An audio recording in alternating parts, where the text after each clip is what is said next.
Hey girl, Marissa here. You are listening to the Codependent podcast. As a young woman, you have been raised, reinforced, and rewarded for putting the needs of others above your own. That is, for being codependent. Now in your 20s, you're exhausted, exasperated, and enveloped in crap relationships, especially the one you have with yourself. This podcast is to help you undo all that so you can stop playing small and start taking up space, you dummy. Let's get to it. All right, today we have Lani Kim. She is a life coach with Lani Kim Coaching, where she helps individuals through the self-concept model.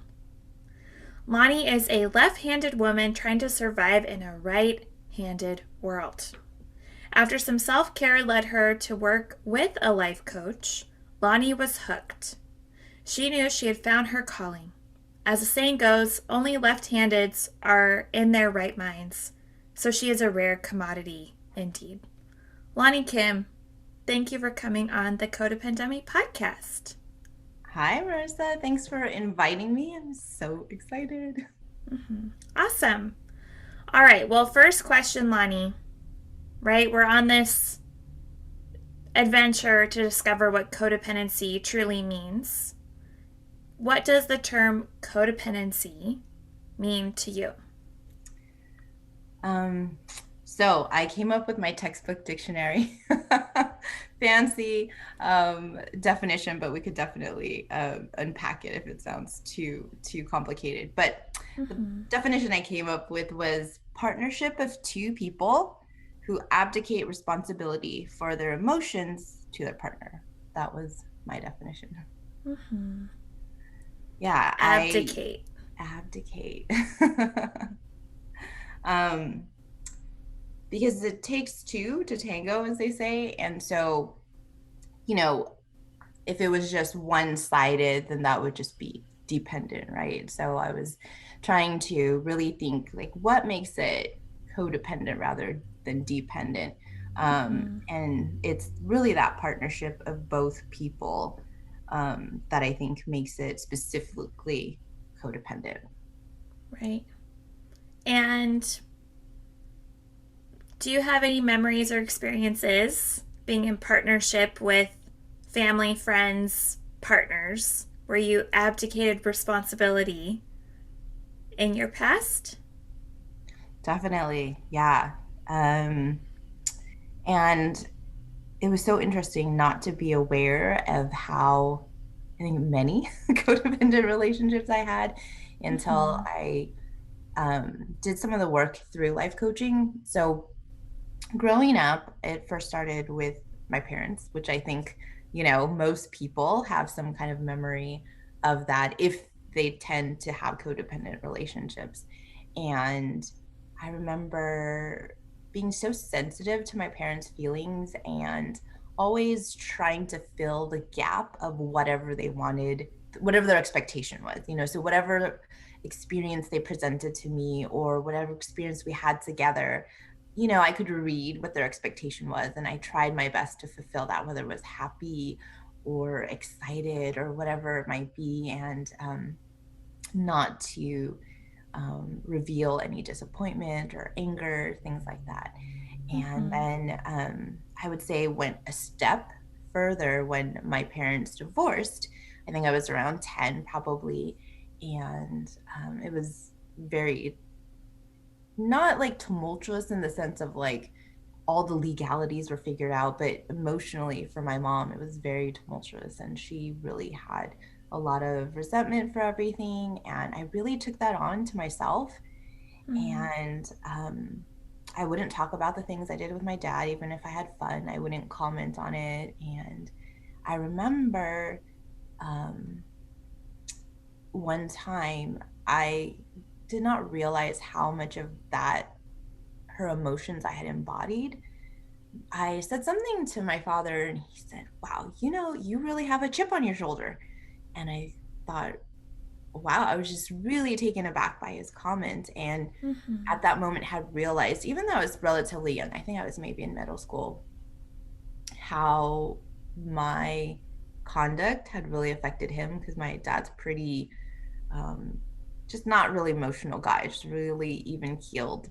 And I, at the time, I didn't think, I mean, when you're a middle schooler, self-awareness is not something like you have a concept of, really. And not till I became an adult, I thought, oh wow, I really had tried to fulfill whatever it was my mom, like being on my mom's side, I guess, is what I felt like it was.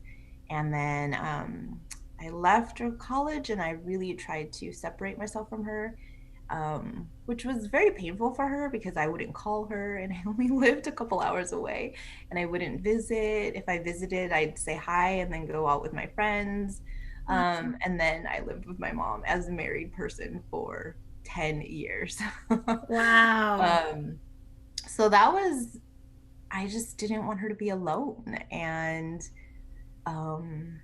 that, took a while for me to realize that affected my family life and my marriage, and always trying to accommodate my mom and make sure she was happy. And so yeah, I definitely know what it feels like to have a codependent relationship. So we've lived on our own for 10 years now, and I'm just so much more able to separate myself from my mom's emotions, and it took quite a lot of practice to establish like our boundaries versus hers. And Right. she would come over and say, oh, you should do it this way, and it was so hard to tell her no. or that's a nice suggestion, mom, maybe I'll think about it. That it took a lot of um it felt like bravery at the time to Right. break away from that. Yeah, so I've definitely been there, and it's still a work in progress for me, when I get around her. So yeah. Right. Oh, moms of codependent women. Can you refresh my memory, Lani? Your textbook definition. I just want to hear it again and then tie it into these examples that you shared. So, what's your fancy definition again? Codependent Partnership of two relationship. people who abdicate responsibility for their emotions to their partner. And so for me, what it looked like was, I remember, some of the times when my mom would ask me, so what'd you do today? This was after my parents were separated. Mm-hmm. And I would tell her, um, I would feel like she would be upset, and then I would be upset. So if my father, for instance, took me shopping, which, you know, was something that we just did a lot of, because I don't think he knew what to do with a Mm, middle school, upper middle school, and high school girl, you right. know. So we just would walk around the mall and chat. And I think my mom viewed it as, oh, they're just having fun. He's not being a responsible parent. And I remember my mom had called my dad and left this really, really unkind message about him and his habit of just taking me shopping and doing all these things. And Lani, how, how did you hear that voicemail? what do you mean?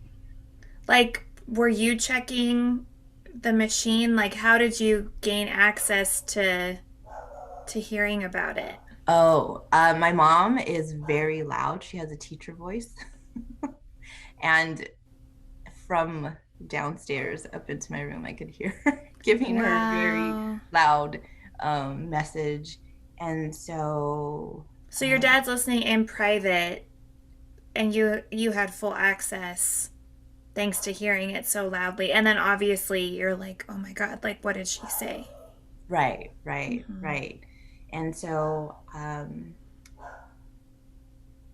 it was her, so the codependency, meaning like for us, it came to be if I, um, when she left that message, I felt like, okay, now I can't view that as something fun. It has to be something I look at as irresponsible behavior. And so we had to do other things. I would ask my dad to do other things together, and which weren't always fun, but I just had to think of something. And then when I would come home, it would be, I felt obligated to tell my mom, um, oh yeah, it was boring. It wasn't fun, and then that would, um,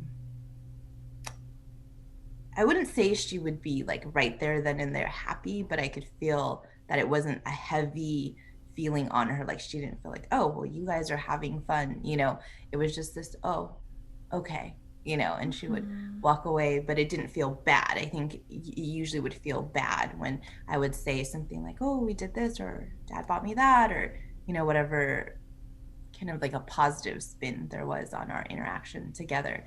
And so yeah, it always was dependent on her emotions. And then for me, where it became really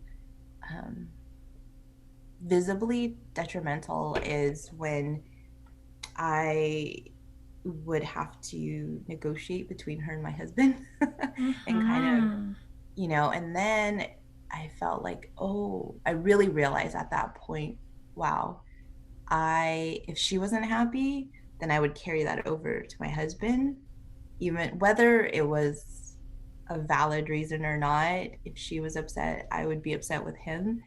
And, sometimes he had no clue as to what had happened, why she was upset. And that is definitely where I thought, oh, wow, this is definitely not a healthy way to go about things. And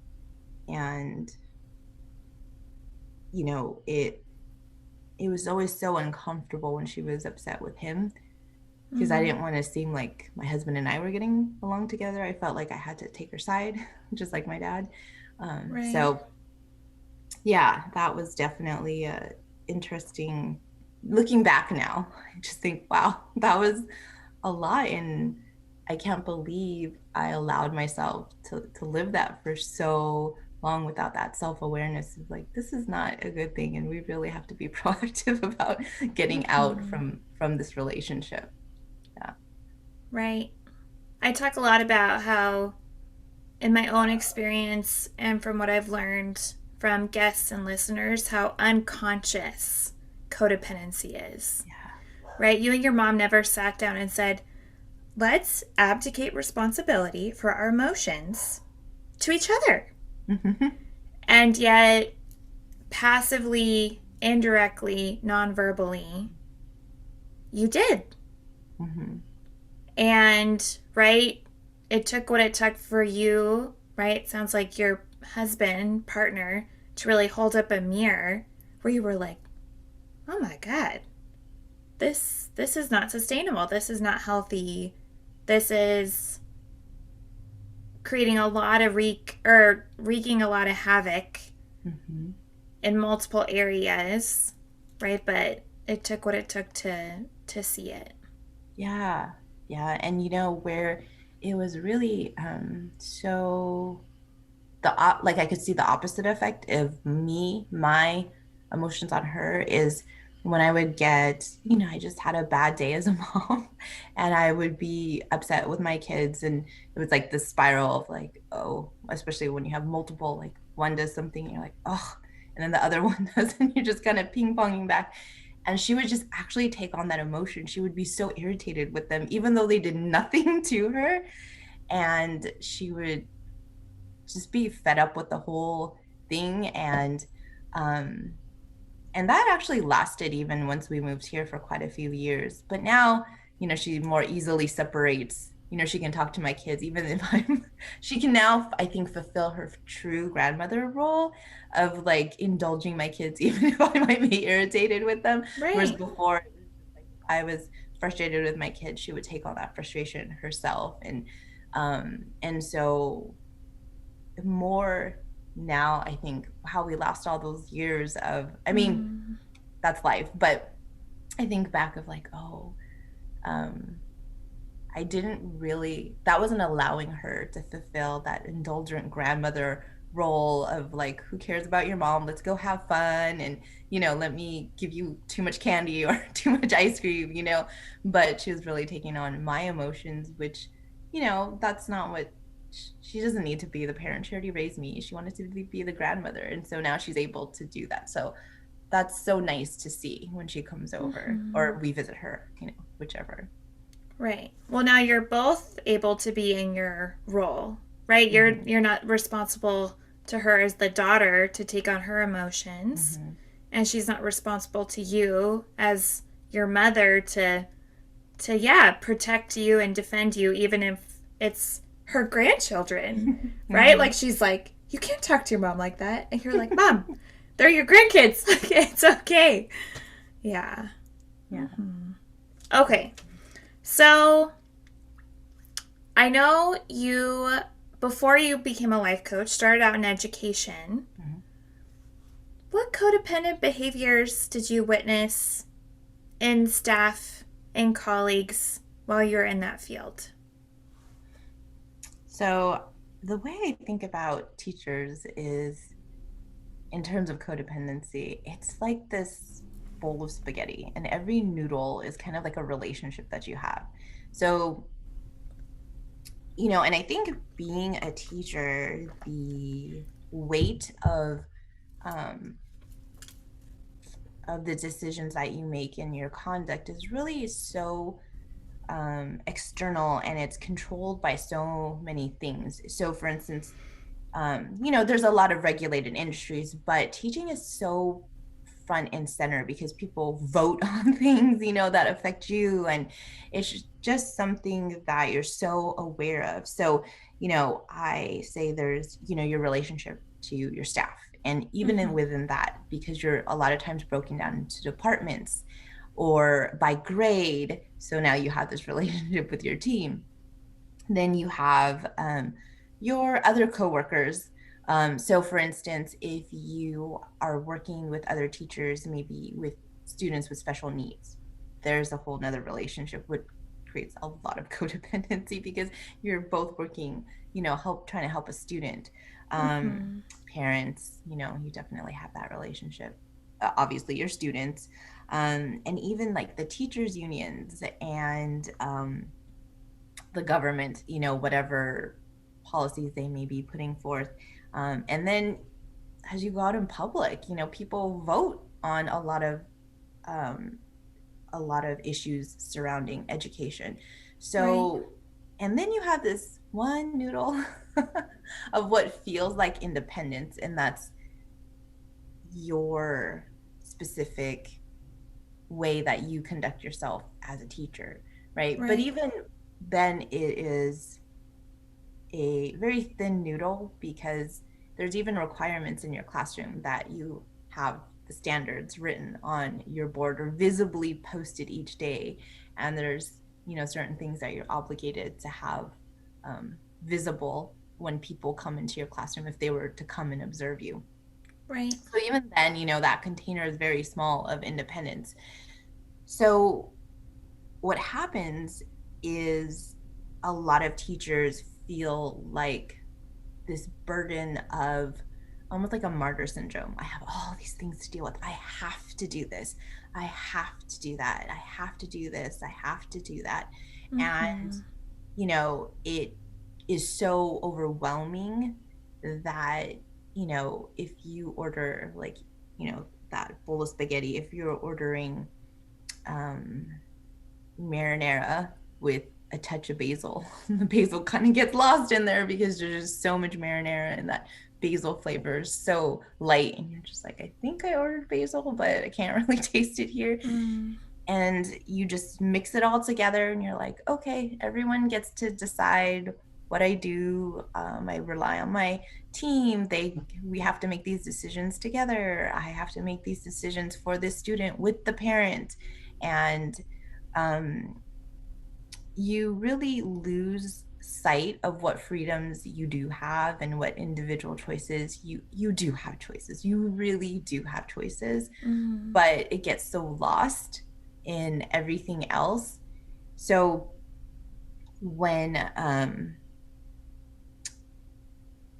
often I would hear teachers, especially like English teachers, because they probably have the biggest burden on them, always saying, well, I do this because so and so, whether it's a standard they have to meet or the principal or a parent and if things don't go right, it's basically, well, it's not my fault because I had to do this, because I had to fulfill this standard, or I had to fulfill this, or I had to fulfill that.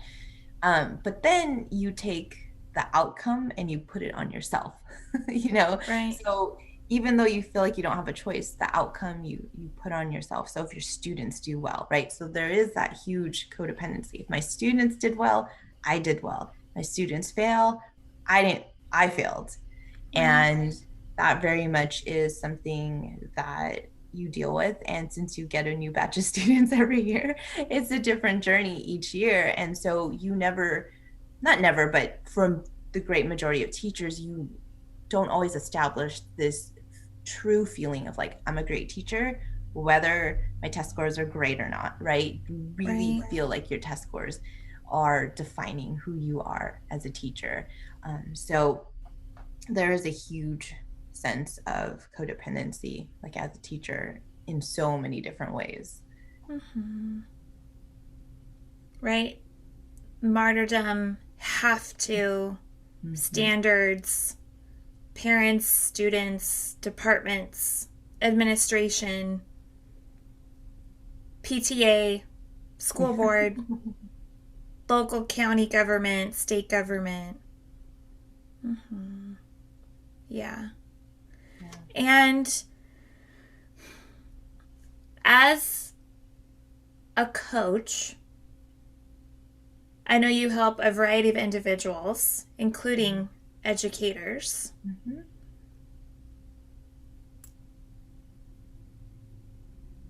Well, we'll start with like if you do observe them saying, "Well, Lani, I have to do this or I have to do that," or "Oh my gosh, I can't wait to get our test scores to define whether or not I did well this year." How do you help your clients address codependent behavior? The tool or the process that I say is the most powerful is evaluation. I feel like that is actually a big component of life coaching is evaluation. And to take your ideas and get them down to something that is measurable. So, and it may not be like pure numbers. Sometimes it's like, something like a Likert scale, like on a scale of 1 to 10, how do you want to feel about something, right? It's not necessarily like, okay, 8 out of my 10 students, score this, or it doesn't even necessarily have to, well, that's actually what you usually are based, like your feelings are based on like, how your students did. But how do we get away from that? And how do we still create some concrete goals and numbers for you so that they're not rooted in how your students perform, right? So it would be breaking down, okay, what's your vision for your students? What's your vision for yourself and that interaction between them, and getting it down to, okay, what exactly is it that you're wanting to feel? Because usually it comes down to an emotion that people are looking for. Are you looking to feel accomplished? Are you looking to feel connected to your students? Are you looking, to inspire your students? What is it exactly that you're looking for? And then taking that, really focusing on that, and then creating that vision of like, okay, so in your classroom, what is that going to look like? And it might be, them taking a poll of their students, like who enjoyed the lesson, right? Who cares about what the numbers are? Like who enjoyed this lesson or activity, whatever it might be. And that might be one of their assessment tools.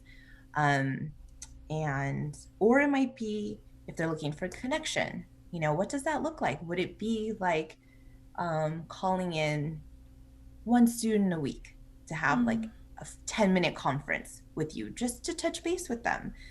And so there you find your connection. So we find along the way ways to, like I said, make something very defined in terms of goals, but not rooted in how their students are performing, but really understanding what it means to them to be a good teacher.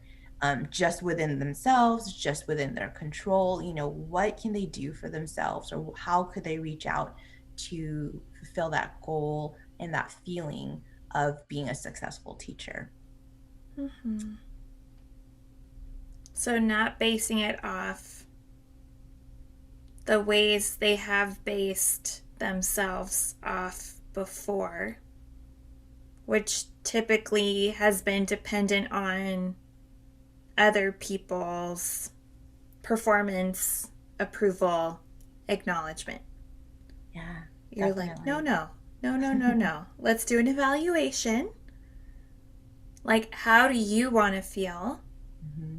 And what markers are we going to create to really base that off you? Mm-hmm. Mm-hmm.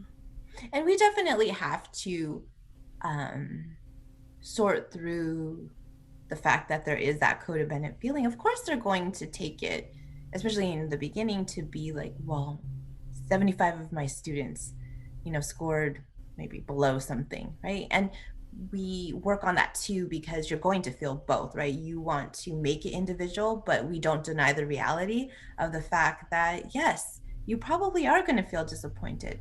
So let's also address that at the same time. So, we are going to acknowledge the different streams and different ways that different issues that are going to cause different emotions in them. Right. And like each of those noodles, I guess, and everything changes about education. It's such a dynamic field. So it's to me, even more important that you have your own definition of what that is, what success or feeling good or an accomplished teacher, whatever it is that you're looking for, because all of that's going to change on the whim of the citizens, the federal government, the state government, the local government. And, and definitely, I think this past year, yes. Going through 2020 and the pandemic, we really understood how dynamic education can be. And where do we get these goals? They are somewhat whimsical sometimes. They're not really rooted in something per se. When we say hard numbers, they're not rooted in these hard numbers. They're rooted in a feeling. Like, right. How do we get our students to feel connected? Well, that's, and how do we engage our students? What does engagement really mean? And so, I think this was a good, hopefully wake up call for teachers to really start to, define what that is, because this was a tough year, well, for everyone, but, for teachers having to really adjust to so many different things. And I know that a lot of teachers initially, they felt just like, I'm just failing. I was a good teacher and now I'm failing because I don't know what I'm doing. I'm just trying to get used to this technology. I didn't let some students in, and, all these multiple factors. And that had nothing to do with their abilities as a teacher or their desire to help students or, educate students. It just had to do with external factors that we're dealing with. Right. Yeah, no, two of my best friends are teachers. I know they felt that way. And then too, right, on like Good Morning America, we see some like funny teacher in a Tickle Me Elmo outfit doing some entertaining Zoom thing, and that's the standard. Mm-hmm.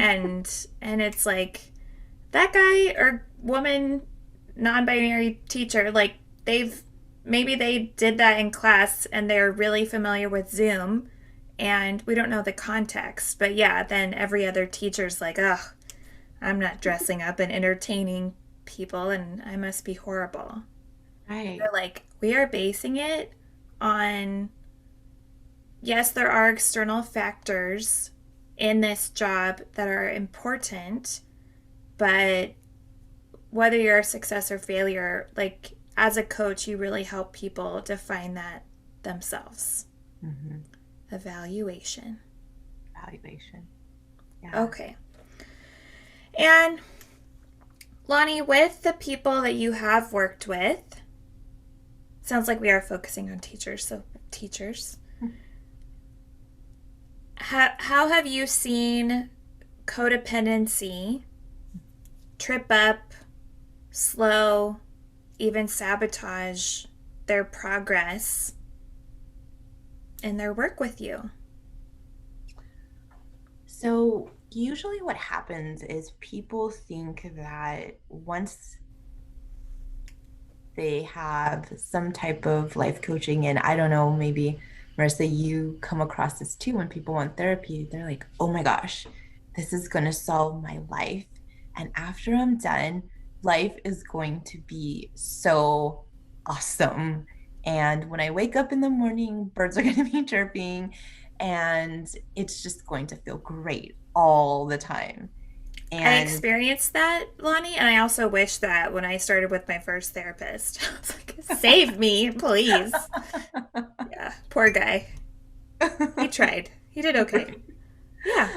Um, so I think even with that expectation, that's definitely something to shoot yourself in the foot with starting off, because that is just not reality. And one of the things I definitely share with my clients, I said, this is not to get you to feel happier more of the time. I said, now, can we set a standard? Like 50% of the time I want to feel, decent and good. Yeah. But 90% of the time, no. This is not going to do it. And also unpacking what that really means. Is it necessarily a bad thing to feel discomfort some of the time? And then I definitely go through what I call my self-concept model. And so I'll just go tell you the 5 points. There's the main thing is self-awareness. And what creates that self-awareness is self-efficacy, self-esteem, self-integrity, and self-confidence. So what happens very often is people, not very often, most of the time, there's two components that people are strong in.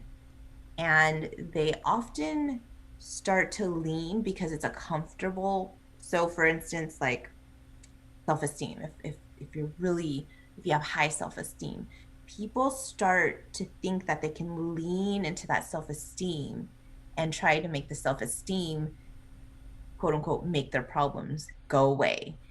But it starts to catch up on them because it's almost like using willpower, and I'm sure you're familiar with ego depletion. Like you've only got so much of that. You can't do that forever. You really have to bring it back and start to look at what isn't your strongest aspects and start to work on those. Because when people first come into it, they have such high expectations, like, oh, this is about feeling good and doing great and accomplishing things. And they also put a lot of emphasis on their actions. Like, okay, so what do I need to do? Okay, let me do these 5 things. And then they come back and they're like, I did the 5 things, but I'm not feeling great, right? So 2 things, again, they have this expectation it was meant to make you feel 100% great the whole time. And then the other part is we all know this. If it was all about our actions, we would just write formulas for each other and we would live happy, joyous lives, right? But it really comes down, when we talk about mindset, it's really about the mindset. How do you view those actions? I can take that set of actions and apply it, give it to 10 different people, and they're all going to feel different about what they'll, about that set of actions. Some people might love it. They might be like, oh, this is my jam. I love doing all this. Someone might like 3 out of the 5 maybe, and someone might hate all 5 of the actions. And so people get so stuck on that aspect of it. And it's like, you gotta kind of back up. It's like, okay, here's an action, but what do you think you're going to get out of it? Why are you doing it? And what's the result you're expecting out of it? So that part is really where I see people stall if they're not honest about it. And that is a huge part of the coaching it, is getting people to, it's not so much that they're trying not to be honest, but I think there's just a lack of honesty even within themselves. So if it's within themselves, they can't even share it with their coach, right? It's not like they're trying to it's not like they're trying to manipulate how their coach sees them. It's just they don't even have that truth within themselves to understand some of these things, underlying issues or thoughts, and then therefore they can't share it with their coach. And so it's that journey. And when they're just kind of getting used to what coaching is like, their expectations versus the reality. I think where a lot of people find it the hardest is being vulnerable. Right. They think that life coaching is about, oh, I'm going to be so strong and I can just do it all. And it's like, no, it's actually about tapping into your vulnerability and being really honest with yourself and finding the strength in your vulnerability, not trying to cover up your vulnerability and thinking that's how you're strong.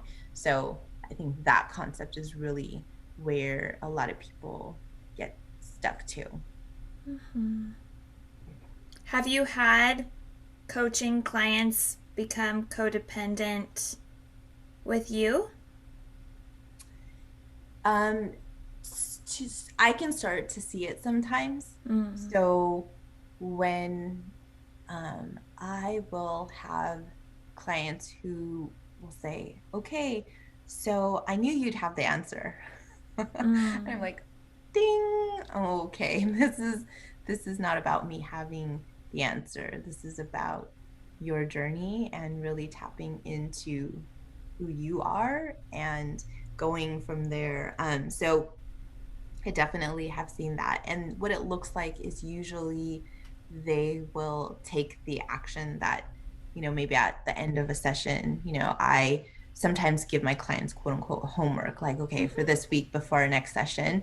And I'm sure you probably do the same thing for your clients, right? And then they'll come and it will yield results. And so they're like, oh my gosh, okay. And they become dependent on the homework and carrying it out, and that's going to get them the result. And so in that way, like, I can see that type of codependency beginning. And so it does take a lot, not a lot, but I mean, it does take my awareness of catching that and being like, oh, okay, let's back up a little bit. And so in that, I get to reflect on, okay, how do we create actually even more space for this person to think and get within themselves in the conversation, so it looks like a lot of times like more silence and a lot more of like them kind of being like, oh, like kind of squirming in their chair because I'm not saying anything, and they just really want the answer, what they think is like the answer when there's really just not one answer. But and allowing them to get into their creative mode, because creativity takes so much energy that they just want the logistics of it, right? Logistics don't take a lot of energy because so much information is given to you. Creativity takes so much energy. And so they want to stay in the logistics of like, okay, if I calculate that action, it sounds good. Okay, let's go with that. When really it's like, okay, hold on, let's back up and get into your mindset. and create from there. And then that's when they break their brain and they're like, oh, this is hard work. So Right. that's what it, kind of starts to look like when I can catch those moments of codependency. Right. Because, yeah, I mean, as you're talking, I know one of the frustrations being a therapist, being in therapy, right? There is this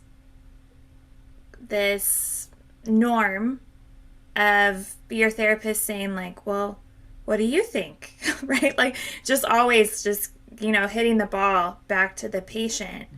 And I sense for some people who have sought life coaching, one of the reasons could be, yeah, I mean, I was just sick of having to figure it out, or I want someone to tell me what to do. And then, but here on the other side of that, right, you're highlighting you could potentially abdicate responsibility, and that's not healthy for the coach, the client, anyone. Right. Yeah. Definitely. Right. So what I see, and this is why, well, as you know, too, intakes are so important. So when I see, and I'm not saying this 100%, but it's just one of those things that I am aware of, that people who have read a lot of self-help books, who have gone to a lot of conferences, a lot of times that is actually a red flag for me, because what they do is, again, it's a process oriented thing. Oh, I read the book, I went to the conferences, so um like I am like the self-help, not guru, but like I've done it all, and so Mm-hmm. they think once they come into a one-on-one life coaching atmosphere, they take that consumer mindset, like it's all going to be dumped on top of them. And it's quite the opposite. My clients really, like, as you too, right, as a therapist, like my clients should be the majority of the talking. Mine is like after, I don't know, whatever, 5 minutes, I make a comment and maybe pose a question to them. And so that's an interesting experience, because so many people come and they think they're so well prepped. Oh yeah, I read self-help books. I've gone to a Tony Robbins, Right. conference. And not that there's anything wrong with Tony Robbins at all. I'm just saying the mindset though that they go to these things is like, oh, he's gonna tell me everything. Yeah, I fell on fire afterwards. So when I go with my one-on-one coach, she's gonna tell me everything. I'm gonna feel on fire afterwards. And every week I'm gonna feel on fire after our sessions. And that's kind of their expectation. So yeah. Right. That's a lot of abdication of responsibility for their Right. emotions. Right. Right? Right now, I'm like, oh my God, like, poor Tony. That's so much pressure. And Oh I think yeah. he does a lot of work to not take that on. Hmm. Or maybe he's learned. And you're at least talking with someone new, right? Those are red flags for you because, right, thanks to the work you've done, yeah, you're not like, oh yeah, I'll take on responsibility. You're like, no, no, no, no, no. I am not the cure. I'm not responsible for your emotions. No, Right. you're the driver. Definitely. So let's say a listener is curious about life coaching, Hmm. right? Maybe they've been to therapy and it's helped, right? Maybe they've gotten the answers in themselves, but they're wanting to explore life coaching. Like who is it for? So life coaching is really when, so I say there's a couple of things I ask people, like, do you have a vision for yourself in your life? If you don't, life coaching might be for you. And life coaching there's life coaches number one for everything. Literally, if you type into Google a specific type of life coach, I guarantee it exists. As niched out as you might think it is, it probably exists. Yeah. And then even in that vision, if you have a vision for yourself, do you have defined goals? And like I said, it doesn't have to be like numerical values in terms of something tangibly measurable, but even like a Likert scale, like, okay, I want to feel these different feelings. And, these are the three top feelings I want to have. And I want to feel like if I had to any given month, I want an average of feeling an 8 in these, or I really find certain emotions debilitating, and I really want to understand how to accept that part of myself, and definitely, but not allow that to handicap myself, so that's why in life coaching, we sometimes do have clients who have a therapist and a life coach, so it really depends on what is debilitating and how debilitating it is. And is it, like a traumatic type of debilitation, or is that even a word? But, and, because then it's like, okay, well, you need to definitely work on that. We want that taken care of too. So I have some clients who do both. But sometimes it's just something like, I would say, quote unquote, more common, like, oh, I kind of lack self-esteem sometimes, or self-confidence in certain things that I do, and then it's like understanding that, accepting that, and still working on it, but allowing yourself to still move forward, not feeling like, okay, I have to be an 8 in self-confidence before I take the next step. It's like, no, you can still move along. And then your goal is just to feel an 8, but we're still going to work through, not feeling like an 8 and still make progress. And so, and then I think most interesting exercise I get to do with my clients is stepping into their future self, which when I first heard it, I was like, that is a weird thing. That sounds like very, I don't know, just fantastical, right? And I'm like, what do you mean? Like, is this a sci-fi I'm looking into? And my coach said no. And so basically, it is stepping into that person that you want to be and spending time in their head, like you almost as if you were writing a book about yourself in the future, and connecting your present self and your future self, and working towards your future self, but understanding what that is, because if you don't understand what it is, it's really hard to work towards, right? So I think of like, if I wanted to be a gold medalist in swimming, right? It would start with the vision. Oh, I'm standing on that platform with the, holding the big bunch of flowers. I've got the gold medal around my neck. That's your vision, right? But then you have to break it down into those defined goals, right? So if you are a decent swimmer, but you need to up your time, you need to start breaking that down, right? And so this is why I say life coaching is a lot about evaluation. So in 6 months, I want to shave off, I don't know, 2 seconds off my swim time, right? And then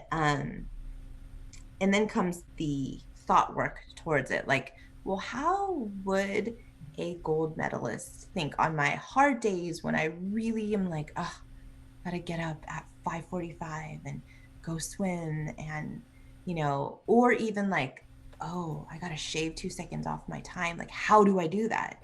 It's like, well, if you were a gold medalist, like, how do you step into that mind frame, and what would your advice be, your gold medalist self advice be to your current self? Like, how did you get there?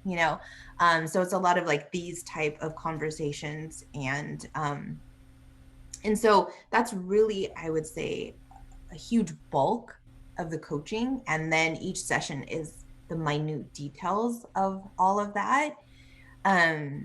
So if you don't have a vision, definitely that would be a great place. And even if you have a vision, but you don't have it, you don't have goals or a journey or kind of like not a checklist is in like your actions, but like, where do I want to get to? What does that Right. look like? How do I want to feel?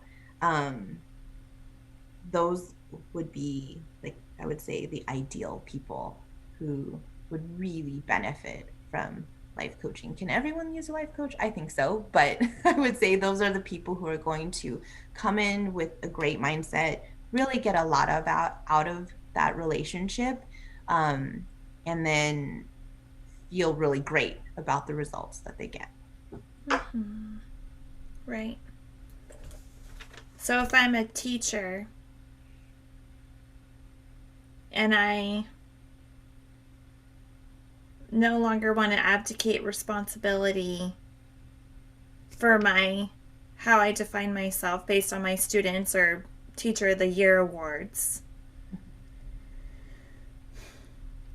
I want to feel connected, have healthy boundaries with the parents because they tend to email me late or something and I respond and I'm working too much. I want to feel more present, grateful, content throughout the month. You'd help me with the thought work, really get in touch and clear on my future self so I could stop being such a codependent educator. Mm-hmm. Yeah, definitely.